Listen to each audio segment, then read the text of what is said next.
Hello, and welcome to my podcast entitled The Wright Experience. I'm Dr. William T. Wright, Jr., the founder and host of this show. For over a year now, I've worked diligently to try to provide and build a brand of leadership podcasts with aspiring and current leaders in mind. Over time, I hope that this podcast will serve as a resource for all of us to learn and grow from. I'm committed to continuing to seek the very best leaders that I can find. Please don't hesitate to contact me with leaders that you'd like to hear from and appear on this show. By all means, when you hear something you like, please let us know by clicking like and commenting, as well as subscribing to that all-important YouTube subscribe button. Tonight is episode number 49, The Wright Experience. My guest is a leader who has served as a superintendent in 2 states in the southeastern United States for over a decade. He is now committed to the work of identifying and mentoring education leaders. He is also a very strong advocate for public education, as is evidenced in his publication editorials in Virginia news media and other places these days. We met during my time as a superintendent in South Carolina, but recently have gotten to know each other much better. I'm excited to have him on our podcast tonight.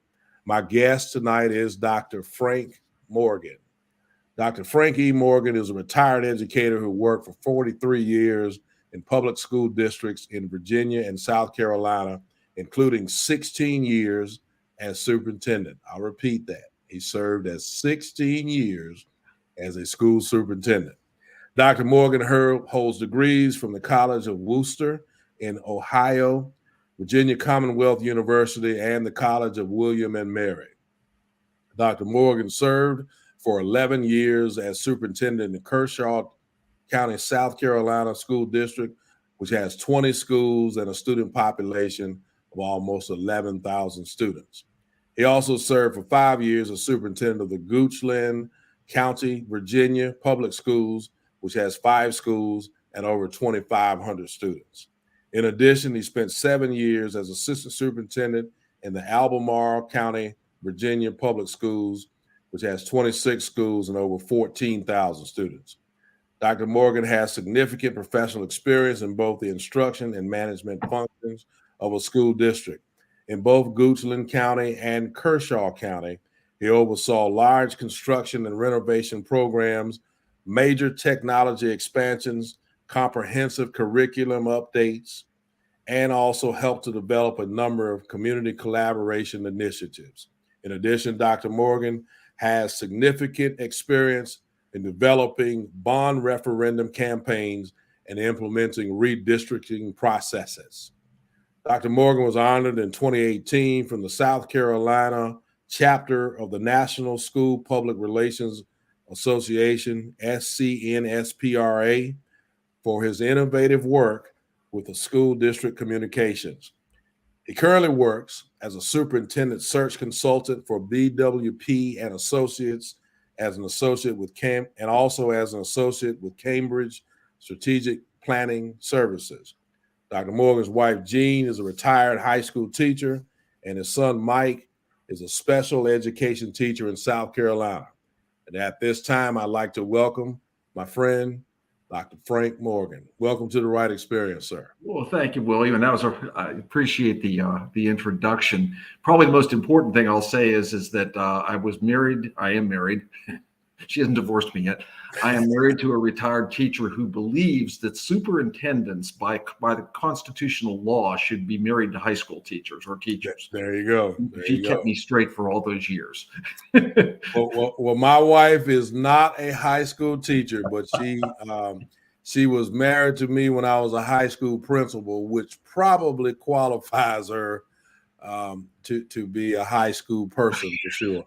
Either way. Yeah, I'd come home and I'd say something I was going to do, and she'd go, "What are you thinking of? Right. Are you nuts?" Absolutely, yeah. Kept me honest. Yeah, you took me back in time a little bit there, for sure. But Dr. Morgan, it's absolutely a pleasure to have you as a part of our podcast. I've been waiting for this opportunity, and so I'm so gracious to you for agreeing to be a part of this. Well, I was looking forward to it also. Absolutely. Want to get right into the questions. Super. Dr. Morgan, start off by telling us about the current work that you're doing to continue to mentor and grow leaders and to support educators, educational leaders as they're out there doing the work that they're doing in today's times. Well, when I retired, I didn't want to leave education completely. I did want to do other things, and I am. But I got involved with BWP and superintendent searches because I really feel strongly that in this day and time, you really need qualified superintendents because the job of running an educational organization now is so complex. And I think in the past, the selections weren't made with the depth of knowledge about candidates that, is necessary. So I got involved in that. And I really enjoy it. The other thing I've been doing is I work with a friend of mine, Dr. Kevin Kastner, who I work with in Albemarle County. He is the president of Cambridge Strategic Planning. And we work with school districts on doing 5-year strategic plans that are very community-oriented and inclusive. It's not, they have a couple of public sessions and then they write it for the school board and the superintendent. We basically get in and work with the community at the grassroots to write, have them really have significant input in the writing of a strategic plan. So that's been fun. And I've been doing a lot of writing. I've had op-ed pieces published in the Richmond Times-Dispatch, the Roanoke Times, a couple other local papers, smaller local papers. And I have an article on the future of school resource officers that's going to be in the AASA journal in April, which I'm really excited about. So I'm trying to keep my hand in education and try to help with what experience I've had. I've been working with some legislative issues in Virginia too. Virginia's going through some rather interesting times, shall we say. So I've been trying to lend myself to that also. So I'm trying to stay in education.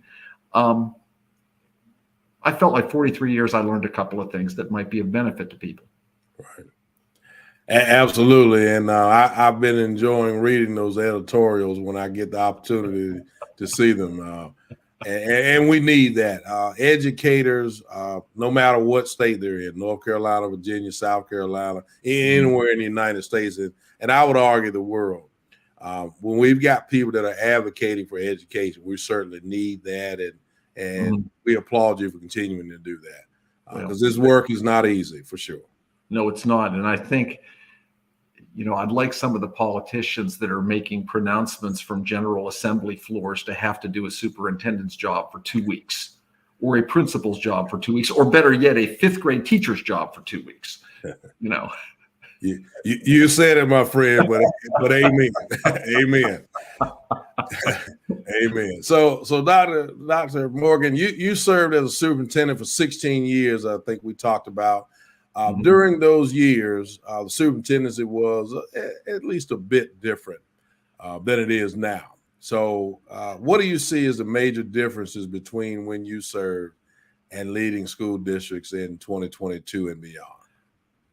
Well, there's certain things that I don't think ever change. Sure. Okay. I think there are certain core things that a superintendent has to be able to do. And a superintendent has to be someone that's well-versed in every aspect of a school district. One of the blessings I had in 43 years is I did every job in a school district you can think of, including drive the bus and work in the kitchen. Okay. The school superintendent needs to understand instruction. The superintendent needs to understand operations, budget, needs to understand the role of every employee in that district, from a clerical person in the school to an assistant to a bus driver to a mechanic. The superintendent has to have a grasp of how the whole thing, the whole operation fits together, okay, and to keep it, in order to keep it at an equilibrium. I don't think that changes. Okay? I don't think that changes at all. I don't think that changed. My first superintendency started in 2002. That was the case then. It was still the case when I retired in 2018. Okay. What's really changed, and it was evolving as I started, is superintendents now have to be very, very savvy politically, both at the local level and the state level, and even the national level, and especially the locally and the state level, because you have to interact with boards of supervisors and county councils and city councils to get funding and support for things that you need. And you have to be able to make a case for it, and you have to be able to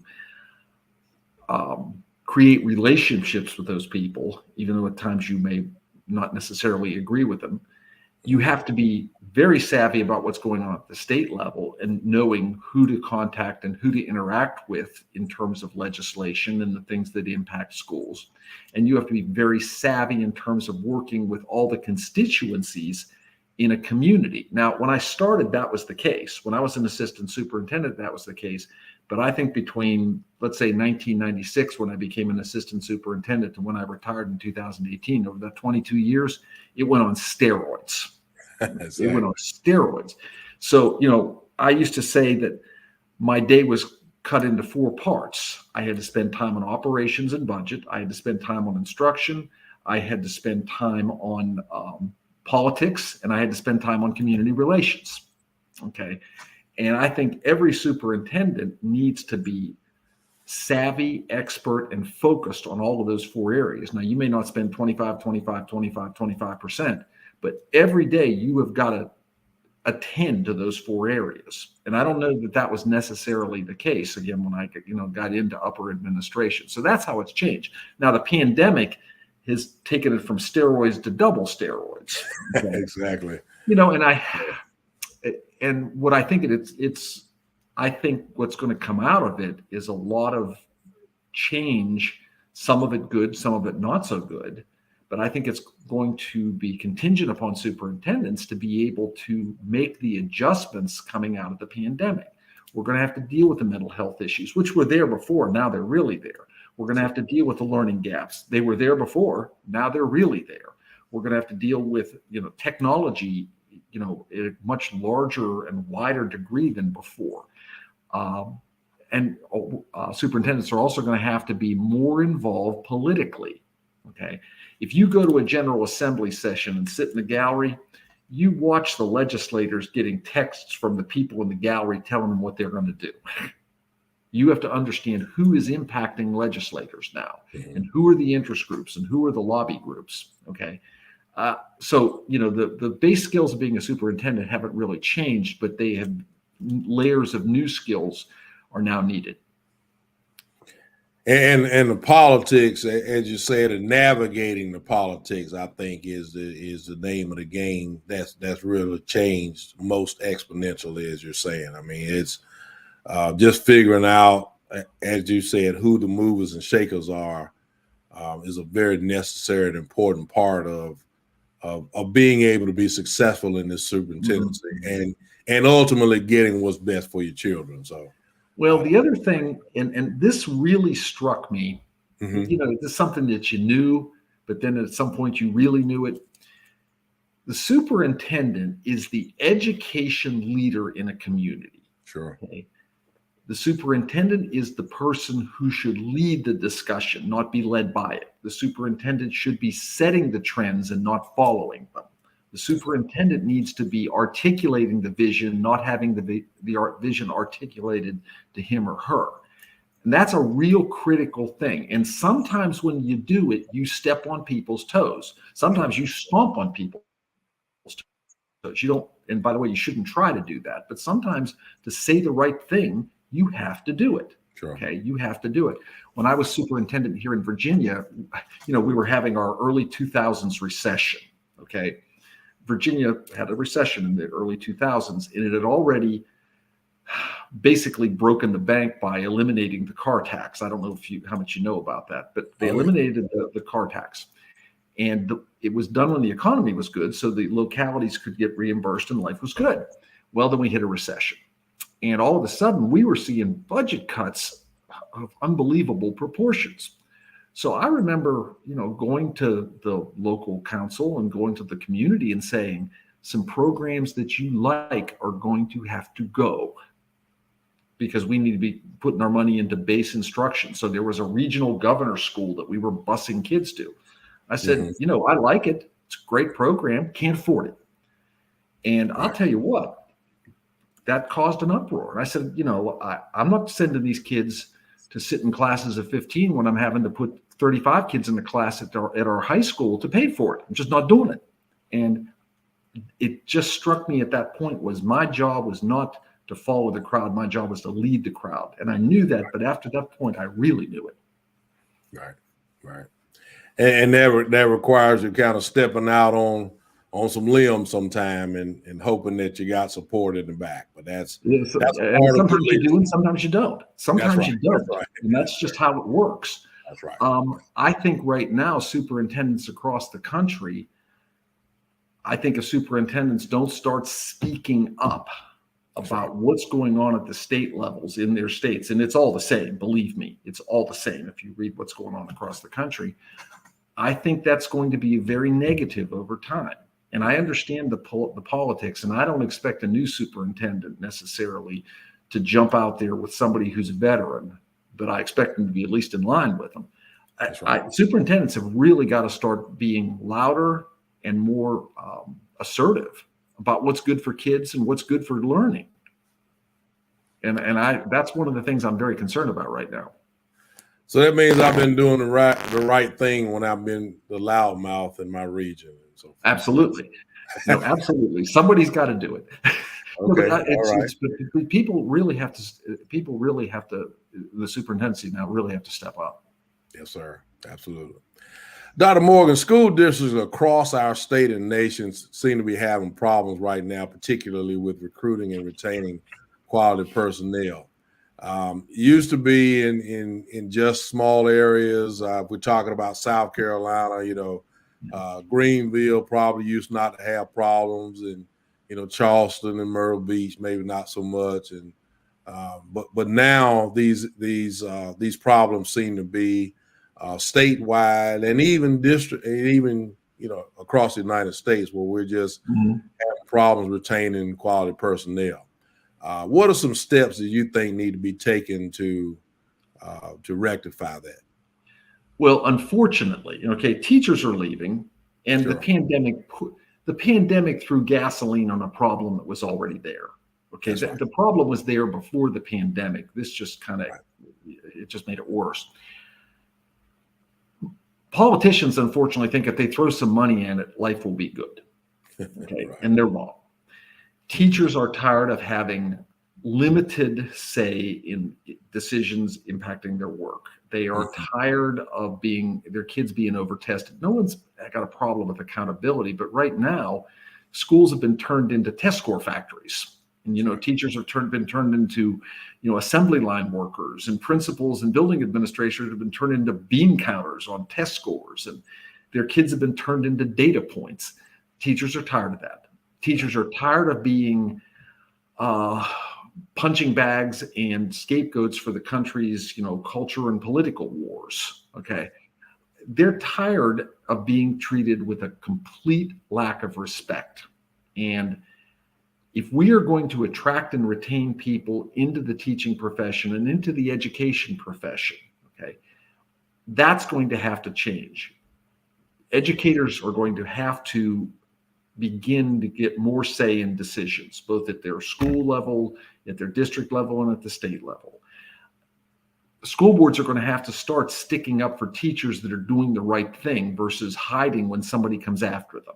Okay. Mm-hmm. Teachers are going to have to start getting time to do their work. One of the things, my son is a teacher, and he teaches special ed, and he loves it. He's, I'd like to, not just because he's my kid, but he's good at it. Right. But one of the things that drives him nuts is not having the time to do the things he needs to do because he's doing reports or going to meetings. There's going to have to be, something done, lengthening contracts, so people have time to do their work and they're being paid to do their work versus having to do it at home for no pay. I mean, that's going to have to change. I think we're going to have to start looking at what incentives there are for people to go into education. And I'm not big on signing bonuses, but for example, can you say to teachers, okay, if you take on loans, we're going to help you pay them, those kinds of things. We're going to have to start looking at, in rural areas, things like housing. Right. Okay. If you teach in a rural area, you're probably having to drive a pretty long way to get to school because there's no housing. I mean, That's those right. kinds of things are going to have to be considered. So the solutions are compensation, but there are also professional respect. And then there's also the peripheral kinds of things like, loans and so forth. One of the things that really bothers me is, every state's going into alternative certifications. Okay. And the idea is if you majored in math, you can teach math. Right. Knowing math is not enough. Okay. That's You also right. have to know how to teach it. And one of the things that bothers me is, and what I think needs to happen, and this is where I think states need to put some money, is even if they don't have an education certification and have taken psychology and all those sorts of things, they at least have a 10-week student teaching experience with someone who knows what they're doing, so that when they have their own classroom, things like management, organizing lesson plans, and so forth, or, that's something they've done. I've seen some really good alternative certification people, but for the first semester, or maybe the first year, they just struggled with stuff because they'd never done it before. Right. We handed them a bicycle and told them to ride. Right. So we have to start looking at things like that. And then there's the overall environment for teachers that really has to change. Now, here in Virginia, where I'm living right now, the governor has instituted, this is no kidding, a tip line, an anonymous tip line for people to send in complaints about teachers who are teaching what is called here in Virginia divisive content. There's something that will really attract teachers to the profession. And the worst part about it is teachers who are being reported don't know it. Wow. I'm not sure what the governor's going to do with this, because he's not willing to release the information he's gotten either. So once a week, I send something into the governor, tell him where I think he's not doing such a good job. I'm not sure he's reading it, but I like to do it. But it's not just money, it's respect. And then it's dealing with the practical stuff, time, sure, and the equipment they need. And even, discipline alternatives for kids that are really disruptive. That's another thing that I think is a retention issue. Right. There are kids who need alternatives. And I'm not talking about dumping grounds. Sure. I'm talking about legitimate educational alternatives for kids who aren't going to function in a regular classroom. Okay, those are the kinds of things. So those numbers are increasing, by the way. That's right. They are. You're absolutely right. The solutions have to be comprehensive. And I don't see legislators right now looking at anything that resembles comprehensive. Absolutely. So, wow, that's some great nuggets in there, and I appreciate that. Yes, sir. During your time served as superintendent, what are some of your proudest moments, Dr. Moore? Oh, geez. I was really lucky. I had a good run. I had a really good run. All my experiences were, even the tough ones were ones that I can look back now and feel pretty good about. Sure. Interesting. My first year as a superintendent in Goochland County, Virginia. Do you remember the sniper situation that started in Northern Virginia, where guys were shooting at people from the back of their car? I do. Okay. Yes, well, sir. It was going on in Northern Virginia in the fall of 2002. And then all of a sudden, one night in mid-October, there was a shooting just north of the Richmond area where I was, in Ashland. Okay. And so all of a sudden, all of us superintendents in Richmond got we got pretty squirrely. Sure. And I'll never forget this. We had a meeting on a Sunday, and we decided we were going to open school with all kinds of precautions. And then we found out that there had been a note left in Ashland that said children were next. Oh, so wow. For 3 days, we closed school and tried to figure out what we were going to do. And I'm really proud of that, because as colleagues in the Richmond area, we all came together. And as communities, we all came together to work with this whole problem, which was untold. We'd never seen anything like this before. The community in Goochland, when we decided to reopen the schools, and luckily it was the same day they caught these guys, parents were out there walking around the woods and so forth around the school. They were doing stuff to help us supervise. That we worked really well with law enforcement. I'm really proud of that moment, because everybody came together. I'm really proud of when I was in South Carolina and the Great Recession hit, how as a district, we really worked hard to protect instruction above all things, even though we got caught with 17% budget cuts. And it was ridiculous, but I think we did as good a job as any place could have done to protect instruction. And so that's again, another crisis, but I'm really proud of how everybody came together to handle it. And finally, we got community support when I was in Kershaw County for $250 million worth of facilities, repairs, upgrades, and replacements. That was unheard of in that community. And again, it was the community that came together. I guess my most, the moments of which I'm most proud are the ones where people got together to get something done. Because I learned real early that I wasn't going to get anything done by myself. That's right. That's right. Those are the kinds of things that I remember with the greatest pride. So, Dr. Morgan, that's beautiful, beautiful stuff. As a brand new leader, let's say if someone reached out to you and said, "Hey, Dr. Morgan, what advice would you give me? I'm a brand new educational leader." What advice would you give them? Well, first of all, you don't know everything. So don't even think that you know everything, because no matter how much education and how much experience that you have, there's a lot you have to learn, and there's a lot of people you can learn it from. So don't believe you know everything, and listen,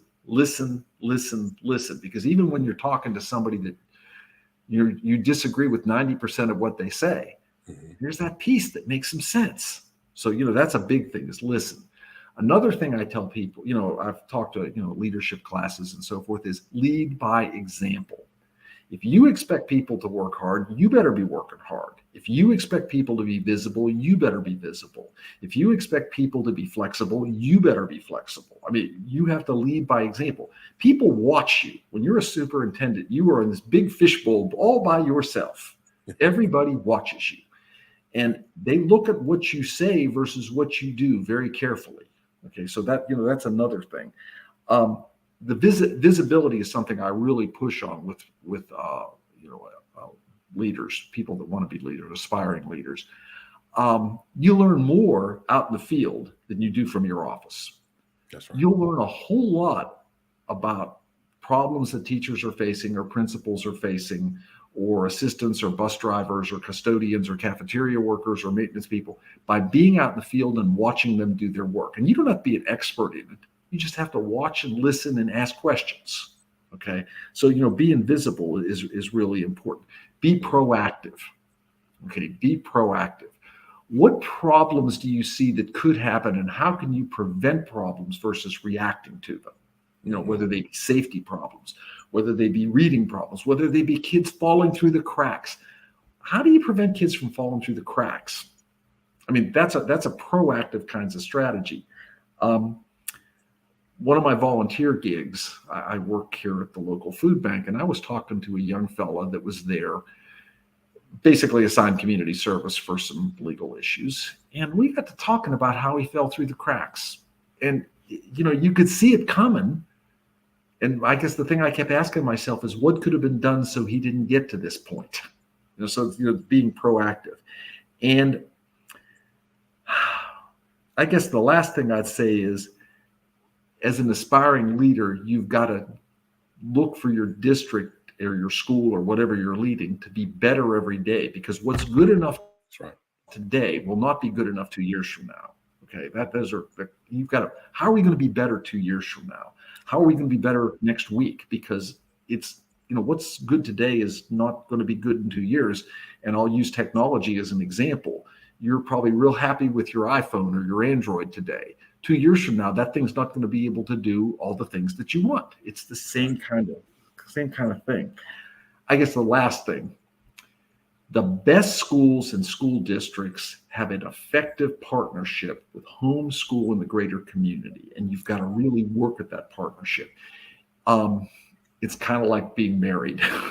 You have to work on those partnerships every day, and they have to know you love them.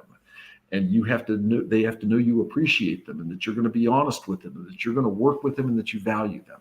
because as soon as you forget about that partnership, it will bite. It will bite. Outstanding. I'm taking notes over here for sure. Absolutely. So, Dr. Morgan, we talked a little bit already about the future of public education, but if we can take a moment here to look into the lens, maybe 5-10 years down the road, what do you see as some things that are essential to making sure that public education still remains relevant 5 to 10 years down the road? Well, it's going to look different. There's no question about that. Sure. I think the real key is I think public education is going to have to take a step back and ask itself, why are people not satisfied with the job that we're doing?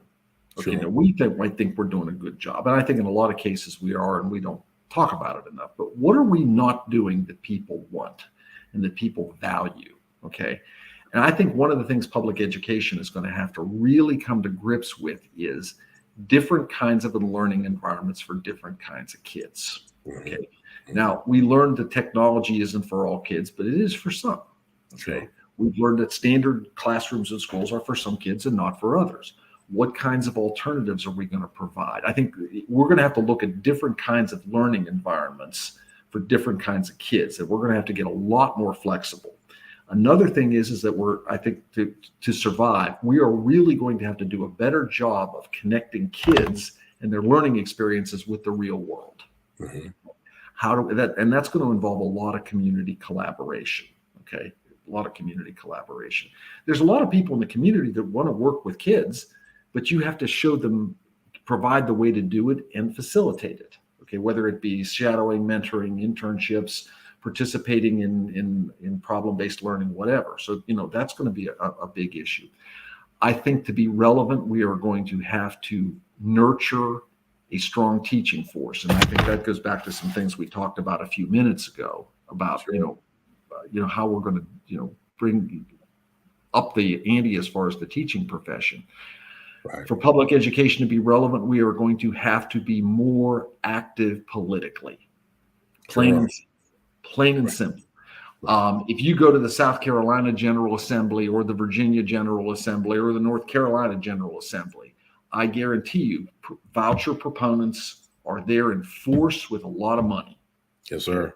Educators are going to have to be there talking about it. By the way, somebody said, well, why are you against school choice? Well, I'm not really. But if you're going to have a private school that's going to take public money, then they should be required to take every kid who comes to their door or blind lottery enrollment. They can't be able to discriminate against kids because of socioeconomics or disability. They need to provide transportation because, you can have a school of choice, but if it's 10 miles away and the parents don't have a car, it might as well be on the moon. They should not be allowed to kick kids out for lack of achievement or minor disciplinary stuff. And we're going to have to say, you want to choice, you want to be a public school or a publicly funded school, then you have to do some things. We have to advocate for stuff like that. We have to advocate for funding structures. We have to advocate, because the folks who would tear public education apart are doing a great job of it. They are doing a fantastic job of it, and we're not doing a very good job at all. And it starts even with, like educators voting. Sure. I saw some statistic about educators vote like only 45%. That's ridiculous. That's absolutely ridiculous. Yes, sir. Most school districts give you the day off. I mean, come on. Right. Even though some of the early voting options are being erased and some of the mail-in voting, there's a way to vote. Okay. And that's a whole other thing. But I think public education is going to have to look at, none of us want 4 channels on our television anymore. In fact, none of us even want the regular old cable system. We now want choices. Sure. I think people want choices that fit their kid.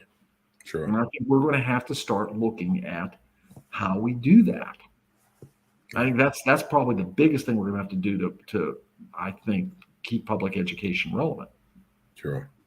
I talked last week about I have a nephew, and I have a little bit more of the statistics right now.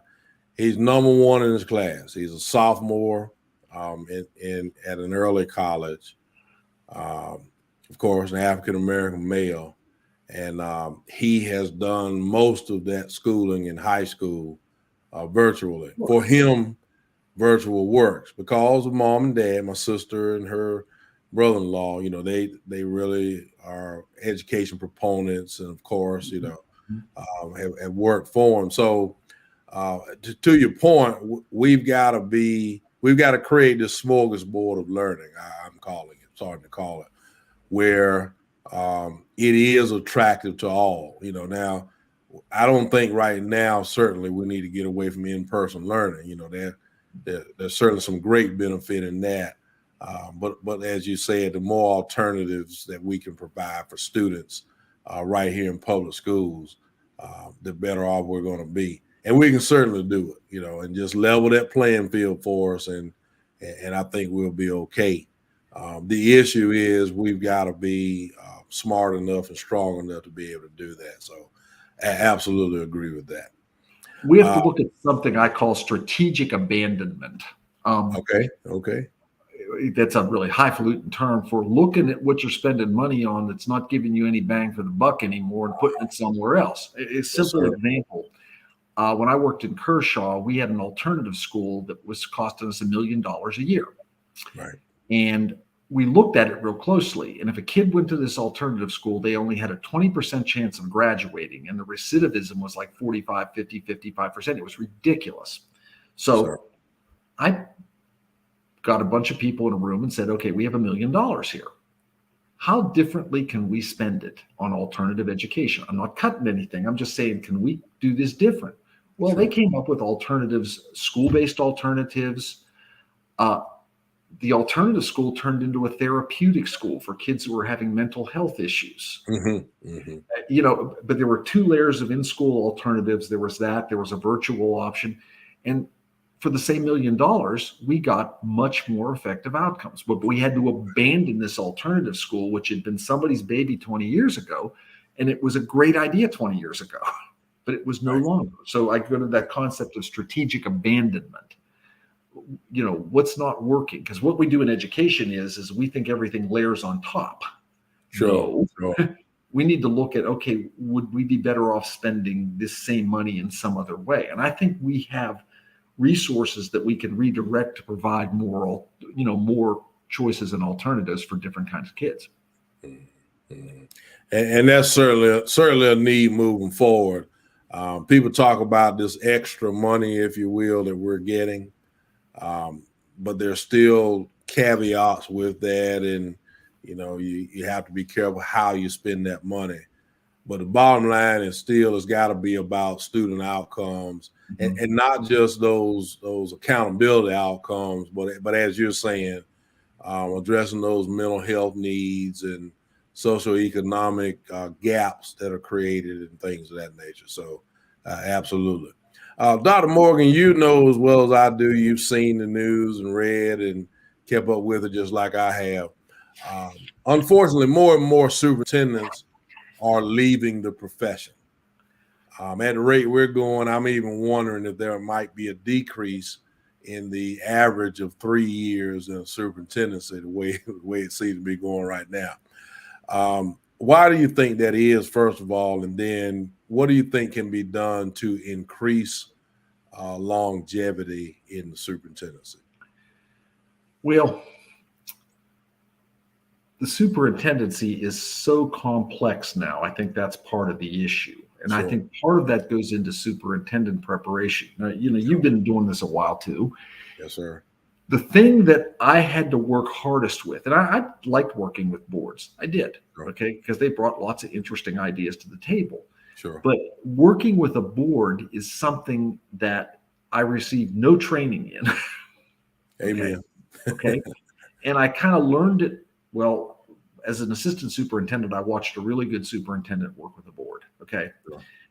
But it was something I had to learn to do as I went. I think more training and background for prospective superintendents and how to work with a board is really, I think, very necessary. Okay. I think that's something that superintendent preparation really lacks. Okay. That's the one thing.